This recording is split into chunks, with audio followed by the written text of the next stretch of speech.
Zampa, fast bowlers flattened New Zealand to seal T20I series.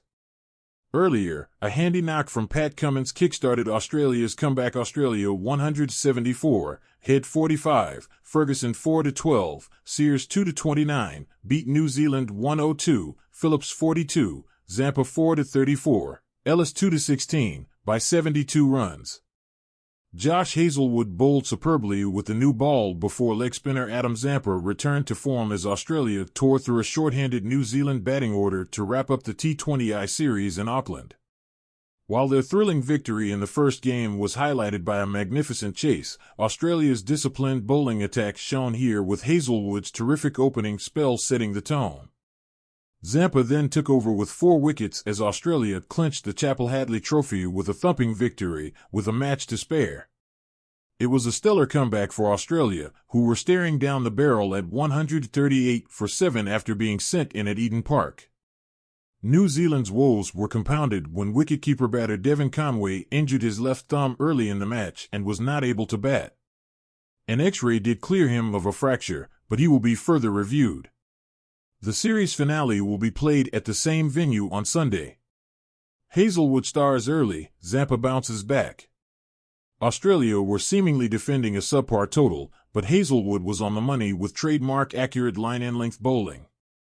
After being carded by Finn Allen for a 6 on his third delivery, Hazlewood exacted revenge when Allen unluckily played on. Hazlewood relished the surface's bounce and zeroed in on a nervy New Zealand top order with his initial 3-over burst capped by a maiden. Astonishingly, he bowled 15 dots in his first 18 deliveries. It was an important hit-out for Hazlewood, who won't be playing in the IPL due to the birth of his first child. With Mitchell Starc rested, quick Nathan Ellis had his opportunity as he eyes a spot in Australia's T20 World Cup squad. He bowled his usual array of off-cutters mixed with piercing yorkers to finish with 2 for 16 from 3 overs. Zampa slammed the door shut on New Zealand with the wickets of Josh Clarkson and Adam Milne on successive deliveries. It was a relief for Zampa, who had been pummeled for 107 runs across his last 2 T20Is.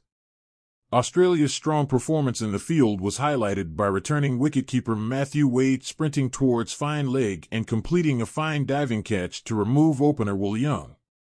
New Zealand struggled without Conway. Without opener Conway, who returned to form with a half-century in Game 1, New Zealand's batting order was out of sync as they crashed in the power play. Skipper Mitchell Santner promoted himself to number 3, but it backfired and their hopes rested on Clarkson and Glenn Phillips. Clarkson could not get going in his first T20I innings before being bowled by Zampa, who ripped apart New Zealand's middle order, including Phillips for 42. Smith fails to impress, Australia's hard-hitting backfires. After being overlooked in the series opener, Stephen Smith appears to not be in Australia's first-choice 11 for the T20 World Cup. But with their campaign to be played on slower and turning surfaces in the Caribbean, Smith will almost certainly make the squad. With Australia trialing their lineup, Smith was given an opportunity at the top of the order while David Warner was rested. After not scoring off his first 2 deliveries against Milne bowling over 140 km/h, Smith decided to go for broke. He carved a cut over backward point, then scooped a 6 over fine leg in an audacious manner reminiscent of the stroke he unfurled in the waning moments of the thrilling Gabba Test against West Indies. Smith's most inventive stroke was a scoop to wide fine leg after shuffling well outside off stump. But he fell in the next over to a wicket-ends winger from Lockie Ferguson on review to end his brief 11 off 7 balls.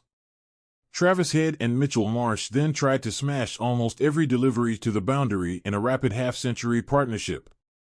Australia were eyeing a huge total after clubbing 74 in the power play, but Head's dismissal for 45 off 22 balls triggered a collapse of 6 for 53 amid a slew of mishits. Tim David, Australia's hero at the death in the first game, came out at the halfway point and he was clearly not as comfortable coming to the crease earlier than expected. David made just 17 off 19 balls, but a handy late knock from Pat Cummins kickstarted Australia's comeback. Bolt Cop's early punishment, Ferguson and Sears restrict Australia. Experienced seamer Trent Bolt returned to international cricket for the first time since last year's ODI World Cup. but he has been playing plenty of T20 franchise cricket and hoped to provide New Zealand with a spark after their attack copped a pounding in the first game. Boult, however, had a torrid first over when he leaked 20 runs, including unluckily being hit for 2 sixes that flew off heads outside edge. Things didn't improve much for Boult, who finished with 0 for 49 off 4 overs. Boult, however, had a torrid first over when he leaked 20 runs, including unluckily being hit for 2 sixes that flew off heads outside edge. Things didn't improve much for Boult, who finished with 0 for 49 off 4 overs, but Boult played his part with tough catches at long on to dismiss Marsh and Glenn Maxwell. New Zealand clawed back with Ferguson backing up his impressive performance in the first game to finish with 4 for 12, the best T20I figures for a New Zealand bowler against Australia.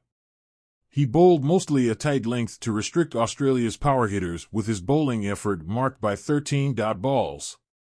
Ferguson was well supported by fellow speedster Ben Sears, who proved an inspired selection with 2 for 29 from 4 overs.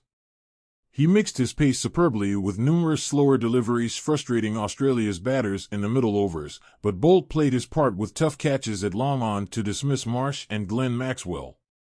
New Zealand clawed back with Ferguson backing up his impressive performance in the first game to finish with 4 for 12, the best T20I figures for a New Zealand bowler against Australia.